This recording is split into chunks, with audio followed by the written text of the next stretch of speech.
20 fueron los reclusos muertos en la matanza del centro de detención Turi, esto en Cuenca, Ecuador. Y para saber qué se ha hecho después que ocurrió este terrible motín que terminó enlutando a varias familias ecuatorianas, nos enlazamos en exclusiva con Bernarda Ordóñez, secretaria de Derechos Humanos en el país. Bernarda, gracias por estar con nosotros aquí en 24 horas. A su dependencia de Derechos Humanos no llegó información de que habían problemas dentro del penal, ya sea el Turi u otro. Los asuntos penitenciarios son trabajados desde dos instituciones. La institución en el Ecuador que administra los centros de privación de libertad es el SNAI, la Secretaría de Atención a Adultos Mayores Privados de Libertad. Y en mi caso, la Secretaría de Derechos Humanos, desde el pasado 1 de octubre, lo que se encarga es de las políticas públicas de rehabilitación social y la atención y contención a los familiares de las personas privadas de libertad que fallecieron en los hechos de violencia el pasado fin de semana en Turi, en Cuenca. Qué bueno que usted nos habla de esto. Nos gustaría saber qué ayuda han recibido los familiares de los presos muertos en la cárcel.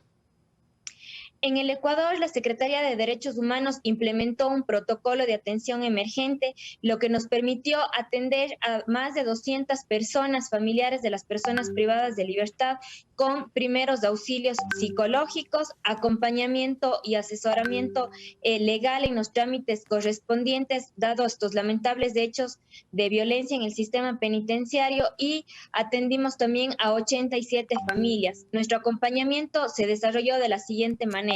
En el centro forense, que es en el lugar en donde se llevaron las diligencias de los cuerpos de las personas que fallecieron en estos hechos de violencia, se instaló un operativo con varias instituciones, entre estas, por ejemplo, el Ministerio de Salud Pública, la Cruz Roja Ecuatoriana, el Registro Civil y la Fiscalía General del Estado, que son las diferentes instituciones que participan ya en la investigación de los hechos y en la entrega de los cuerpos de los familiares de las personas privadas de libertad. Esto ha sido muy importante realizarlo, puesto que como estamos frente a una crisis en el sistema de rehabilitación social, parte de nuestro trabajo es generar una conciencia de las acciones posteriores cuando se dan estos hechos. Y una de ellas es justamente encaminar una investigación que se acople a los estándares de derechos humanos y también brindar la atención a los familiares. Bernarda, al día de hoy ya los cuerpos han sido entregados y se ha realizado el debido acompañamiento, incluso el traslado hacia otras provincias del Ecuador. Qué bueno que usted confirma este dato, sobre todo que ya los cuerpos han sido entregados a los familiares y los han ayudado en el traslado de los mismos. Yo me comuniqué con la hermana de un reo y con el padre de otros 2 presos que están en Turi. Dicen que a los detenidos los han tenido prácticamente sin comida después de lo ocurrido. ¿Sabe usted algo de esto? ¿Es real esto que mencionan estos familiares? Las máximas autoridades del Estado ecuatoriano, tanto del eje de seguridad como el ministro del Interior y el ministro encargado de los temas que es el SNAI, nos trasladamos a la ciudad de Cuenca justamente para vigilar y supervisar que todos los procedimientos se realicen de acuerdo a los derechos humanos. Y el punto que usted acaba de mencionar, en una rueda de prensa que se realizó aquí en la ciudad de Cuenca, se solventó y se evidenció que las personas privadas de libertad se reanudó el servicio de alimentación. Se había suspendido mientras duraba el operativo para retirar los cuerpos y retomar el control al interior del Centro de Privación de Libertad de Turi.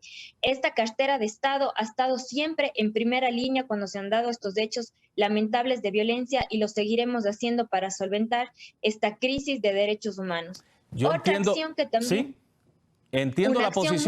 entiendo la posición que usted menciona, Bernarda, y le pregunto, quizás usted pueda tener esta información. ¿De cuánto es la capacidad de los centros de detención en el país, ahí en Ecuador? Porque según el general Pablo Ramírez, director general de Servicio Nacional de Atención Integral a Personas Adultas Privadas de la Libertad y a Adolescentes Infractores, o sea, como usted mencionaba, el SNAI, en estos momentos hay más de 30.000 personas privadas de la libertad. ¿Usted sabe cuál es la capacidad de las cárceles en el país? En el Ecuador tenemos 36 centros de privación de libertad y 11 centros de adolescentes en conflicto con la ley penal.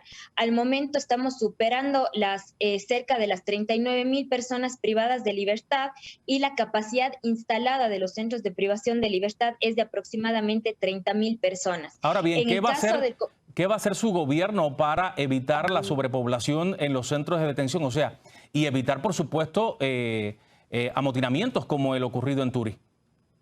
Con respecto a la violencia intracarcelaria y al nivel de hacinamiento que estamos viviendo en el Ecuador, se han realizado varias acciones. La primera de ellas fue contar con una política pública de rehabilitación social, la primera en el Ecuador con un enfoque de derechos humanos y con el acompañamiento de la Oficina de las Naciones Unidas del Alto Comisionado para los Derechos Humanos.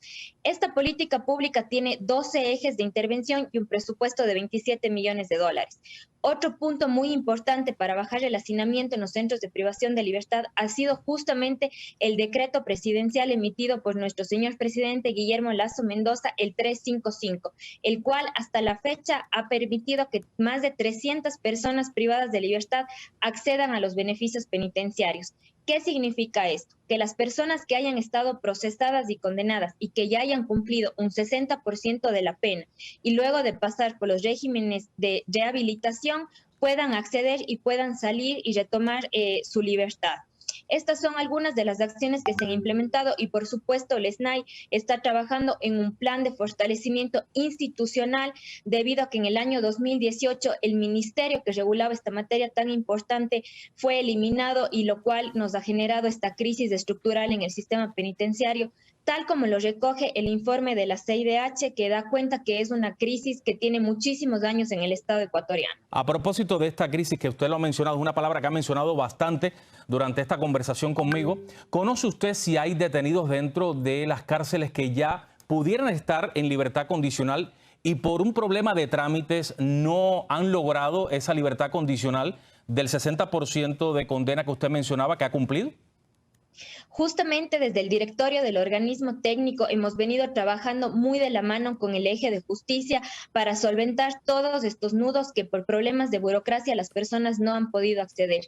El decreto presidencial que le mencioné ha venido a solucionar gran parte de estos problemas burocráticos y lo seguiremos haciendo. Hasta final del año, de este año, tenemos previsto que accedan a este beneficio cerca de 5.000 personas privadas de libertad. Eso, sumado a la política pública de rehabilitación social, va a contribuir y está contribuyendo a bajar los índices de violencia. El coronel del SNAI nos manifestaba que, dada el fortalecimiento de esta institución en lo que va de este corto periodo de tiempo que estamos en funciones, se han logrado evitar algunas muertes en los centros de privación de libertad. Es un profundo problema estructural que demanda acciones conjuntas del Estado ecuatoriano, tal es así que también el presidente ha implementado una comisión de pacificación. Es muy importante trabajar y abordar este problema de manera integral, desde la seguridad, desde la plena vigencia de los derechos humanos y con la participación de la sociedad civil como es esta comisión de pacificación. Claro. Gracias, Bernarda, por estar con nosotros aquí en 24 horas. Le agradezco muchísimo por el espacio. Gracias. Ha sido Bernarda Ordóñez, secretaria de Derechos Humanos en el Ecuador, que nos ha estado actualizando sobre la situación de las cárceles en el país.